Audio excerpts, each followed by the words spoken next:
c'est Isabelle, bienvenue sur ma chaîne. Je vous retrouve aujourd'hui pour une nouvelle vidéo, une vidéo poilivresque avec les derniers livres que j'ai lus. Je vais vous épargner le livre de Julie Ewa, Le gamin des ordures. J'ai fait ma vidéo la semaine passée. Ça a été un énorme coup de cœur.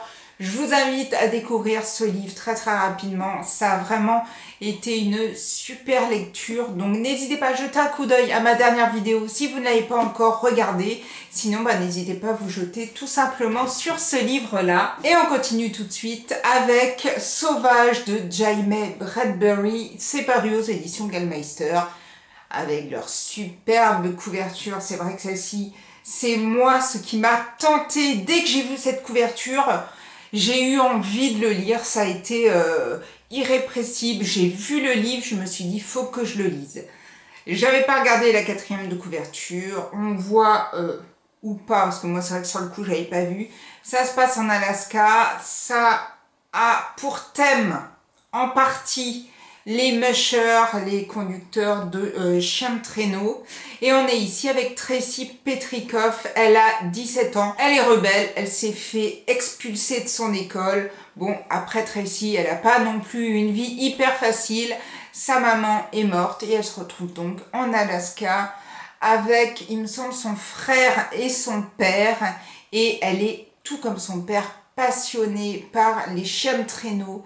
Pour elle, c'est vraiment une passion, mais le fait qu'elle se soit fait virer de son école, forcément, son père a mis un petit peu le holà et l'a empêché de pouvoir faire sa passion et de pouvoir avoir le contact justement avec ces animaux. Et on va se retrouver donc pris dans cette histoire, dans l'Alaska, les grands espaces enneigés, les forêts, les animaux, les courses de chiens de traîneau, parce que c'est vrai que c'est la passion de Tracy. Elle rêve de participer comme ça à une course qui s'appelle l'Iditarov ou quelque chose comme ça, si je me trompe pas. C'est vrai que ça fait déjà un petit moment que je l'ai lu. Il me semble que c'est ça, si je me gourre pas de trop. Et on va être donc dans cette histoire-là, mais il va y avoir un petit côté un petit peu noir, un petit peu fantastique, parce que Tracy, elle a aussi un don qui, au départ, on ne sait pas vraiment ce qu'il en est, mais vraiment, n'hésitez pas à découvrir ce roman. C'est assez glaçant. Alors moi, c'est vrai que je me mets petit à petit à lire des romans de chez Gallmeister. Je n'ai toujours pas lu ma Absolute Darling. J'ai vu des avis très positifs, j'ai vu des avis très négatifs. Et quand je vois cette différence et cette ambivalence dans les avis, je me dis que ça sera la même chose pour celui-ci. Il y a des gens qui vont adorer parce qu'ils vont être pris par le personnage de Tracy et il y en a qui vont détester. Et je m'étonne moi-même d'avoir aimé ce livre parce que dans ce livre, il y a beaucoup de chasse. Il y a même des moments... pas gore, mais parce que bon, c'est la chasse, mais des moments où elle va bouffer un écureuil. Enfin bref, je vous épargne le maximum, mais moi ça m'a beaucoup plu. Je me suis retrouvée prise avec ce personnage de Tracy, avec ce personnage un peu différent, mais qui a vécu des choses très difficiles. Je ne vous en dis pas plus, n'hésitez pas à le tenter. Si vous voyez que ça ne vous plaît pas dès le début, si vous n'êtes pas pris dans l'histoire, je vous conseille pas trop de le continuer parce qu'au final, si vous vous attachez pas au personnage dans les 70, 100 premières pages, j'ai quand même peur que pour vous, ça ne le fasse pas du tout et que ça devienne un flop. Pour moi, en tout cas, ça a été une très belle lecture. Après avoir lu Sauvage, j'ai lu La mer qui prend l'homme de Christian Blanchard, paru aux éditions Belfond. Et alors là, on n'est plus dans les grands espaces de l'Alaska, on arrive dans le Finistère. Et forcément, je suis de là, donc ça ne peut que me donner envie de découvrir ce livre. On est sur un bateau, un chalutier à la dérive, où est découvert une femme prostrée qui a oublié ce qui s'est passé. Elle est terrorisée et elle ne se souvient plus de rien. Excepté elle, le reste de l'équipage a totalement disparu et on ne sait pas du tout ce qu'ils sont devenus. Et parmi cet équipage se trouvaient 3 anciens militaires et une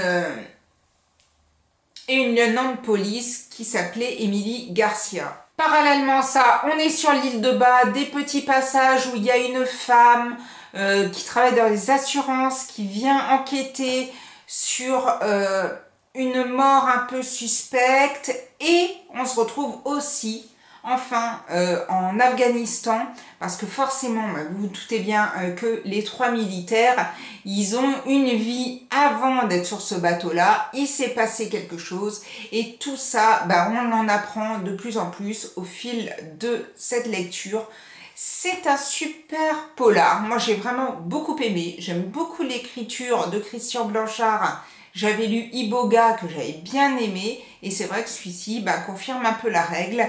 J'ai beaucoup accroché à ce livre. Peut-être le fait que justement je connaisse une partie des lieux, et donc c'est peut-être ça aussi qui a fait que j'ai encore plus accroché. C'est une sorte d'huis clos sur un bateau. Vraiment quelque chose d'intéressant, et j'ai beaucoup aimé l'histoire, donc n'hésitez pas à vous faire votre avis sur celui-ci. Et ensuite, je vous avais dit que quand j'avais lu le livre de Julie Eva, j'avais mis 10 jours pour lire les 300 pages. J'ai ensuite lu Vindicta de Cédric Cyr, paru aux éditions Métropolis, et j'ai bien dû mettre 10 jours pour lire les 550 pages. Parce que ce roman est une grosse bombe. J'ai adoré les personnages. On est ici avec 4 jeunes qui préparent un petit coup. Ils veulent braquer une bijouterie. Ils ont repéré un petit trafic. Et pour eux, c'est un peu l'occasion de se faire un petit peu de fric pour se lancer dans la vie un petit peu plus aisément. Sauf que, vous vous doutez bien, hein, sinon c'est pas très marrant. Ces 4 jeunes vont foiré, ça va pas du tout se passer comme prévu. Je ne vais pas vous en dire plus. Le braquage va pas se passer comme il le voulait, et tout ce qui va se passer après va être la conséquence de cet acte-là, et c'est glaçant. C'est-à-dire que moi, au fur et à mesure des pages, je me demandais vraiment quand est-ce que ça allait s'arrêter pour ces jeunes, parce que c'est juste mais glaçant à souhait. Il y a des scènes très dur, je le dis en souriant, mais il y a des moments où quand je lisais le livre, je dis c'est pas possible. Mais si, pour Cédric Cyr, c'était tout à fait possible, et il l'a vraiment fait. Ça a été un énorme coup de cœur, comme d'habitude d'ailleurs.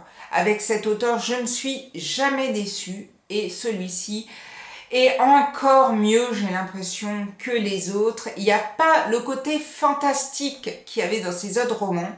C'est vraiment un pur thriller, et c'est juste, on va pas dire jouissif, mais presque. On prend vraiment beaucoup de plaisir à découvrir cette histoire, malgré parfois le côté très très difficile, comme je vous le disais.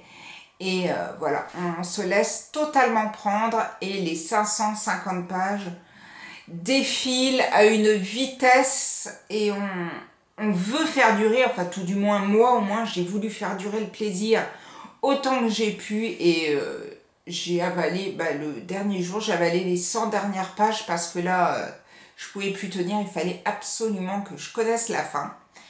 Et on en a fini déjà, et oui, avec les 4 livres que j'ai lus durant ces 15 jours, 3 semaines. C'est vrai que j'ai pas non plus énormément lu, j'ai un petit peu, fait allonger le temps de lecture pour celui-ci et celui-ci, ce qui fait que du coup, les 2 autres, je les ai lus très rapidement, mais j'ai tellement mis du temps, par pur plaisir, à lire cela, que du coup, voilà, 4 livres en 3 semaines, c'est vraiment très très rare, à part les périodes de vacances où je ne lis pas beaucoup, et que du coup, il m'arrive de lire 1 ou 2 livres en un mois. Là, c'était juste par pure gourmandise, et pour savourer chaque minute et chaque chapitre de ces 2 livres. Voilà, en tout cas, si vous avez lu certains des livres que je vous ai présentés, n'hésitez pas à me laisser votre avis dans la barre de commentaires. Si vous ne les avez toujours pas lus, n'hésitez pas à les lire, et après à revenir me donner votre avis. Je vous souhaite plein de belles choses, de belles lectures. Prenez soin de vous et je vous dis à bientôt pour une prochaine vidéo. Ciao, ciao!